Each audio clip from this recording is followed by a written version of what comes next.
Hey there, welcome to the REI Conversion Podcast, where each episode we discuss strategies and digital tools to help you launch, automate, and scale your real estate investing business. Learn how to run your investing business remotely, find out ways to automate your business to better utilize your time, and learn what other successful investors are implementing so you can get to the next step closer to your investing goals. And I'm your host and founder of REI Conversion, Jesse Kwong. It's Jesse here from REI Conversion, and welcome to this episode. Today, we're going to be talking to a guest about their offline strategy when it comes to land marketing. Now, before we start, I do want to let you know this podcast is brought to you by REI Pebble. We help streamline and centralize the entire land investing process, allowing you to simply manage your land business from one platform. So if you hate how much time it takes you to prep a mail merge, or your team can't tell which leads are most important to handle, or you don't want to have to keep fixing your current CRM, and you don't want to spend half of the time on manual and repetitive administrative tasks, make sure you try out REI Pebble for free today for 14 days. Simply head over to reiconversion.com/pebble or book me for a personal tour and demo. Again, simply head over to reiconversion.com/pebble. If you scroll up to the top of the website, there is a button that says book a tour at the top. So schedule a time with me, and I am looking forward to chatting with you. All right, let's go ahead and get started with today's episode. Hey, how's it going, everybody? I've got a special guest here today with me. Her name is Sarah Pearson. Sarah, how are you doing today? I'm good. How are you? I am doing well. I'm only laughing here because I know we're both like now nervous to be on camera here. And I want to get that out of the way first thing. So everybody now knows, right? So first of all, I brought you on this show because, well, we've been working together for a little while now on the websites, now on our REI Pebble. And one of the things I think we just ended up talking about, just like certain, I think it was like, what are you up to or whatever. And you were telling me that you were heading to a piece of property. And it's not common that a lot of us land investors ever head out to a piece of property. I mean, I'm up here in Canada. I never go out there. But you, on the other hand, take your time and actually go out there. And we're going to dive into that a little bit. I'm trying to call this, I don't know what the title is, but on my working title here on my Trello board, it says on-site land marketing. So anyways, when it comes to your land marketing, you're pretty thorough. I noticed. First of all, on your website, you do an amazing job with that. You're very detailed oriented. I know you've got a lot of photos, you've got a lot of text on there, but you also take that extra step and you actually head on site to the property. Now, first of all, how close are your properties typically to you? You know, I should just include that they are located between my house and my sister's house, so it's an excuse. It's not where I started. It's not. It's sort of been within the last year. Down here, and it was sort of a diverted drive home from her house one weekend, and I'm like, well, let's go look over here. And that's when I started really drilling down and doing some homework on the area, and it's really been a very good move for our business to go down there. But it's anywhere from maybe 2 to 3 hours. Okay, so it's not too bad. Now, before we dive into that, why don't you share a little bit, as much as you want to share about your land investing history, how long have you been doing it, and sort of how active are you with land? It's full time for me at this point. I started about 4 years ago. Yeah. It was sort of a hobby for a while, and I started wholesaling, and I wholesaled West Desert 5-acre type for about 18 months to 2 years, and then started experimenting. And I in looking over these notes, I realized it's really been a path of experimentation. I started in one place, and then I've sort of venture out, and that's been, I just enjoy that learning curve. It's funny, like we're not planning here to talk about that, but I think that's a key thing that you just brought up. Like with any sort of a business or entrepreneurial path, it's all about experimenting, and you kind of find your own rhythm. I think there's a lot of people that come into land investing expecting, like, this is my county, I'm going to do this area, and it's going to work there, and that's where I'm going to be. And that was, and it never works out that way, right? Yeah.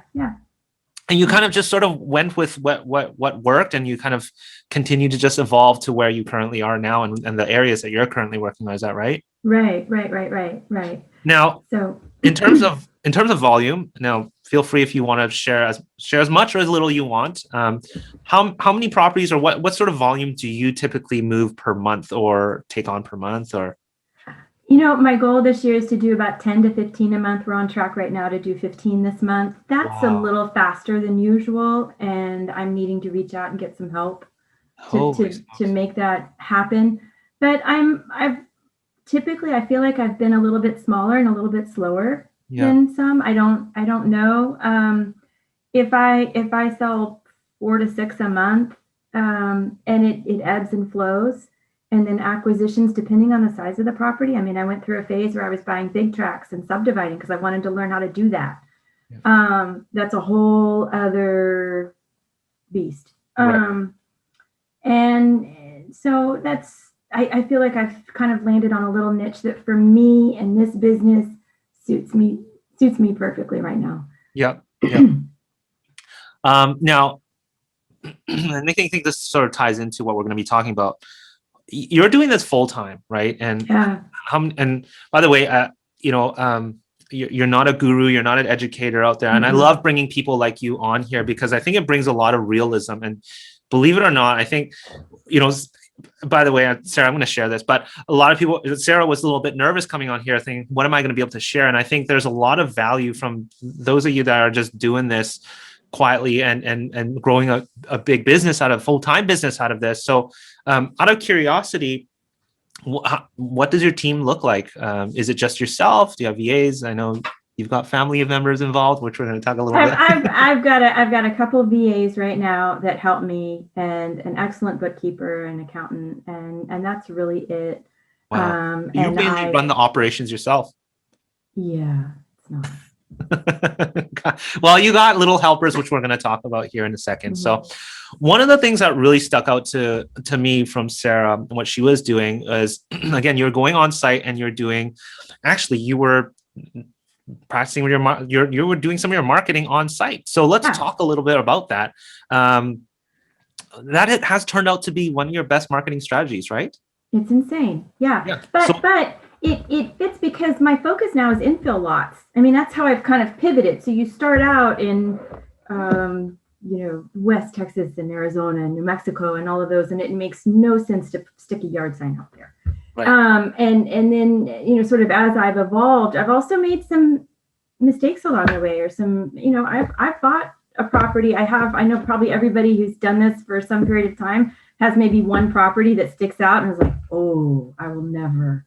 Okay, I'll make sure I'll ask that question and make sure I Right. never. So I have that property, and nothing that was on it showed up in Google Maps. I didn't have anybody out there to walk it. I was looking at the numbers and calling the county and calling all these other folks that was out of state, Yeah. and it was a landfill. I had no idea.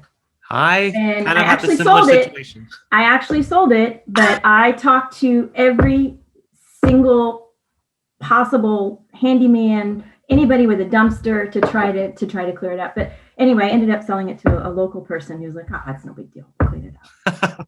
I'm like, "Oh my god, I okay." had a similar property just like that. It looked like a 747 crashed on there.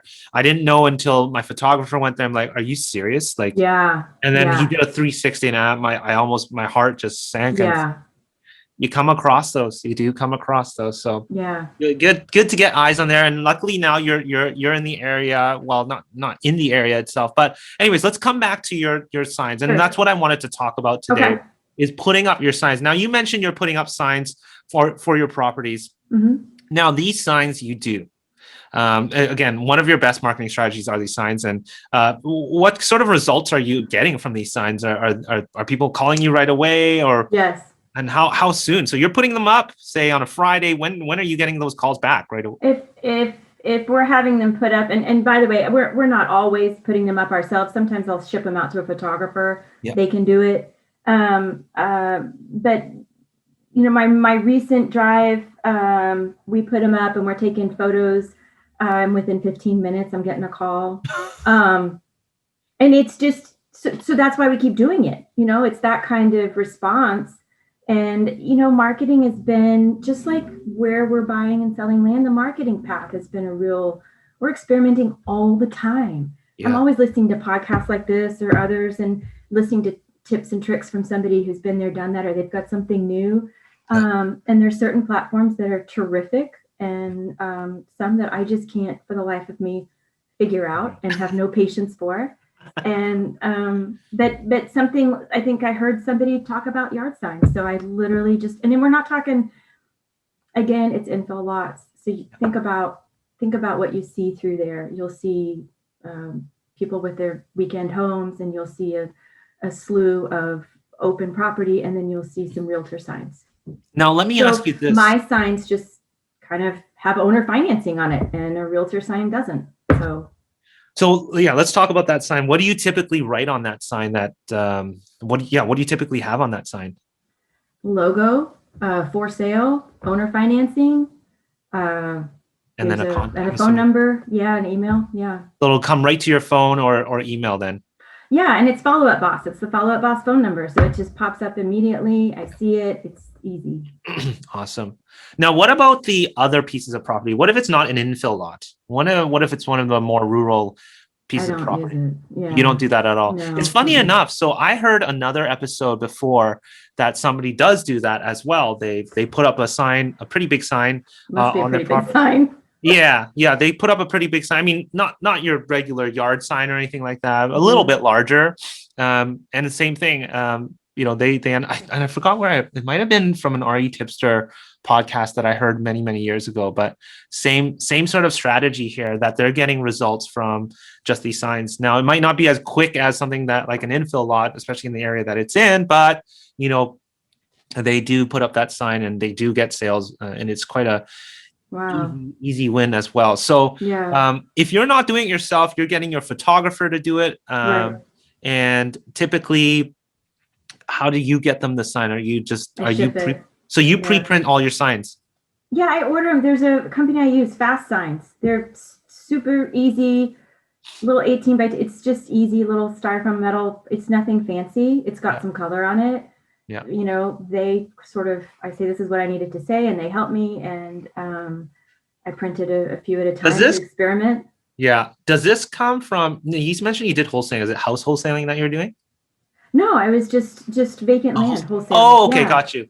Yeah. I was just gonna say this reminds me a lot of house wholesalers with a lot of their bandit signs and signs everywhere, which they also do as well, right? So yeah. In terms of a location when you're posting up your signs, is it just along right in front of the property itself then?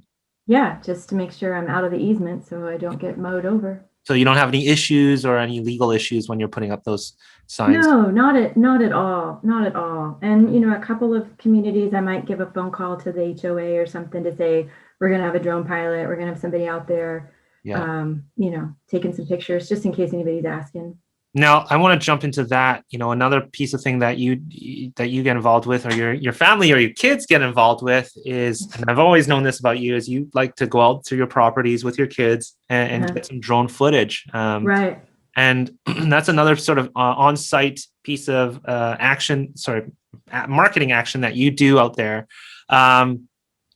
Anything particular you do with drone footage? Now, I'm no drone expert here. I'm not gotten any drone footage. What does your son like to do? Is it just a pan across the property, or what does he typically do? He'll do two for me. He'll do, and I've had the best luck just finding photographers on Craigslist for different properties over the last couple of years. And there's one in particular that he and I got to be friends. He went out to a couple of things up in Northern California for me.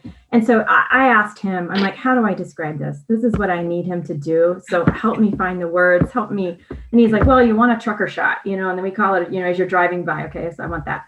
But he's like, you also want, because I'm like, I really like what you did on this property. What is that? And he's like, well, it's, I just want a 360. And so he helped me sort of describe that. And then my oldest son was gifted a drone from his uncle, and we're going to put that to work. So he does what you call a trucker shot. Is that what it's called? He does a trucker. He does two things for me. He'll do a trucker shot, and he'll go out and set it, at the property, and then do just a slow 360. What is a trucker shot? it says you're driving by and you're hanging out the window like a truck driver. What does it look Ah, like when you're driving by? got you, got you. Yeah. So, do you typically get drone footage on all your properties, or And now I do. so that means you do drive out to a majority of your properties with your son, then?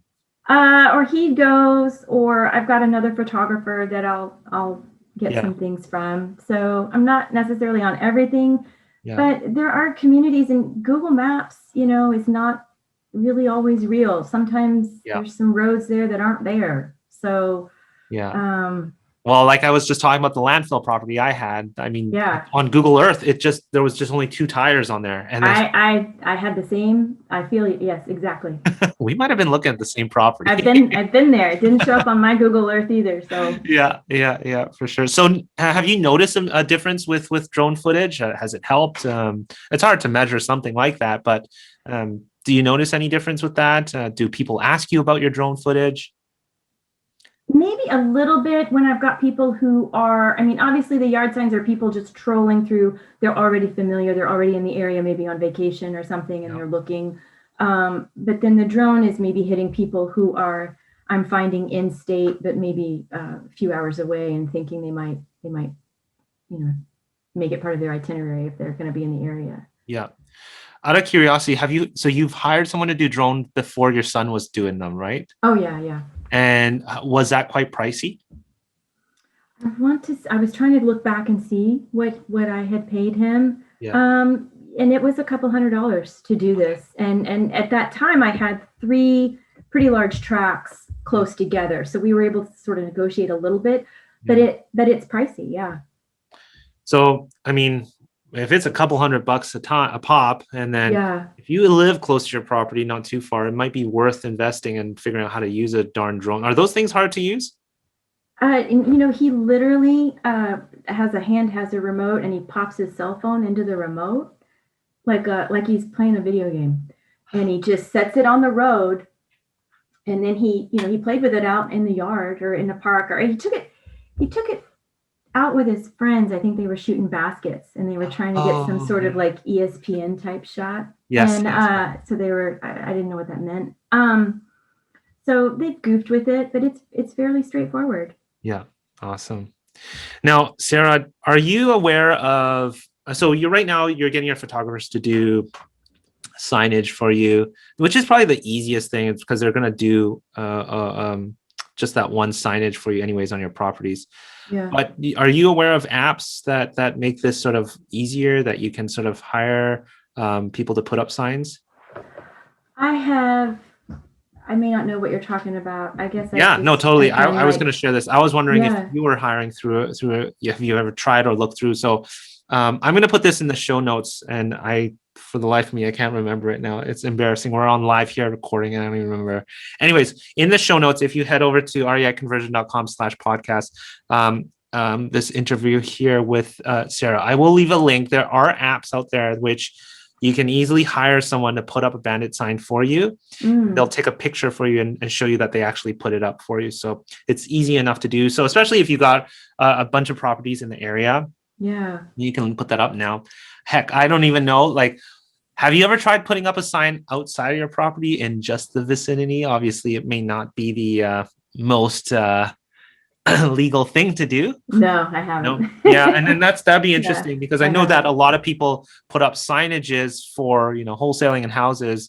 So it'd be interesting to see if somebody ever tapped that area. And I'd be interested to hear if you ever put up a sign on one of your rural, more vacant land properties out in the not in the infill areas, but Hmm. in other areas. I would love to hear about that if you ever go down that route.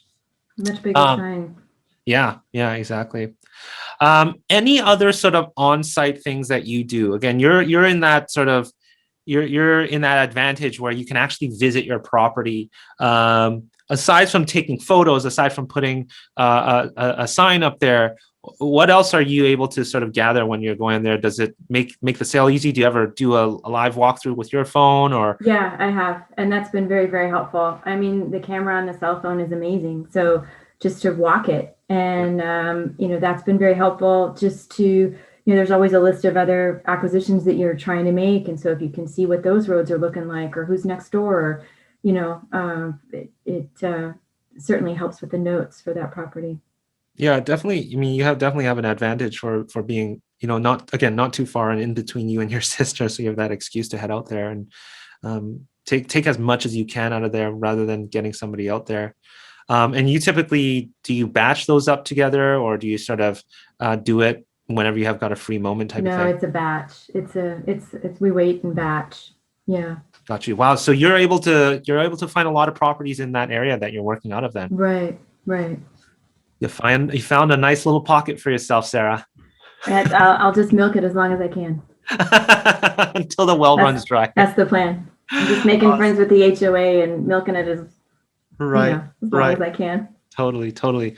Um, Sarah, do you have any photos of your sign that I can perhaps post? I can even blur out your logo or whatever you might be. Sure. Sure. Why don't you send it to me? I'm Okay. definitely going to include it on the show notes here that people can have a look, and even some drone footage. If I can always edit and blur out whatever is sensitive on there, Yeah. and people can, or even I'll take a screenshot of it. That way, it's not the full footage. But I think it'd be worth for. I know that a lot of people that are using our sites are also doing drone footages, and Yeah. sometimes a lot of people sort of wait until it's a highly profitable property to do that. Obviously, you working in the infill lots, the margins are a lot higher. I'm assuming for you to make worth of doing drone footages. And out of curiosity, do you typically sell to neighbors and builders, or is it just random? What do All you of the above. all All of the above. Yeah. really? And there's Yeah. not that one sticks out more than the other. No. It's a real mix. I actually have a builder right now who just snatched up this one lot that I'm thinking of, where I got a phone call within 15 minutes, and he ultimately bought it and he's building, but he wants to know what else I have and how quick can I get it, and it's just, I don't know what'll become of that, but Yeah, it's really a mix, that's very interesting. It's very interesting. because when you're in infill lots, they're narrow lots. It's not, they're not on an acre. They're not. So Yeah. everybody wants a little elbow room. Yeah. Or something Well, for their kids or something like that. do you bother to even do neighbor letters then? No. Just because you move them so quickly with Yeah, it's not just, the sign alone. The neighbors are, seeing it, right? yeah, and maybe they're not there full time, but maybe they're there on the weekends. You're or probably going to something. get to them quicker than a neighbor than the postal service is working. Yeah. Awesome. Yeah. Awesome. Yeah. Anything else I'm missing here, Sarah, that you do on your property that you've, you might not find unique, but I definitely found interesting. Anything else that you do on those properties that I might have missed here? Not that I can think of. Yeah. You know? That's awesome. Well, it means Yeah. you're doing something right and things are moving quickly on your end. Well, yeah, I need to hire some help here. Awesome. Well, Sarah, thank you very much for, again, opening up this. And again, it's something that I don't hear too often that people take advantage of is putting up signages. And for those that you're listening, I'd love to hear from you guys. Do you put up a sign yourself? Leave it in our YouTube comments as well. Do you put up a sign, and are they for infill lots, or are they for more rural vacant land? I'd love to hear about that. Again, I've heard somebody that does signages for their rural property. And I forgot who it was, but that was many years ago. I'd love to bring them on the show to talk a little bit about that. But the key here is if you've got a piece of property, or you have someone out there, whether it's yourself or a photographer, make use of that time, make use of their physical presence there, and either put up a sign, get some drone footage like the way Sarah's doing. Sarah, thank you very much. I've been begging you to come on this show to share some of this information with us. I really appreciate it. I will put some of those screenshots on this post itself. I'm sorry to those of you that are listening. I don't know what the episode number is. I kind of, when it comes out, I'll figure out the order of when it comes out at that time. So I don't know it by hand right now, but if you head over to reiconversion.com/podcast, you'll find that there. Sarah, thanks again very much for coming on the show. Yeah, thank you. Awesome. Cheers. Before you stop this podcast or head to the next episode, I want to personally thank you for listening to this episode of the REI Conversion Podcast. If you found this helpful, we'd greatly appreciate an awesome review and rating on whichever platform you're listening to this on. And if you have 2 minutes and wanted to step it up even more and help others, feel free to share this in other Facebook groups or pages or any communities, giving others a heads up of the REI Conversion podcast or this specific episode that may help them on their investing journey. Once again, thanks very much for listening and catch you on our next episode.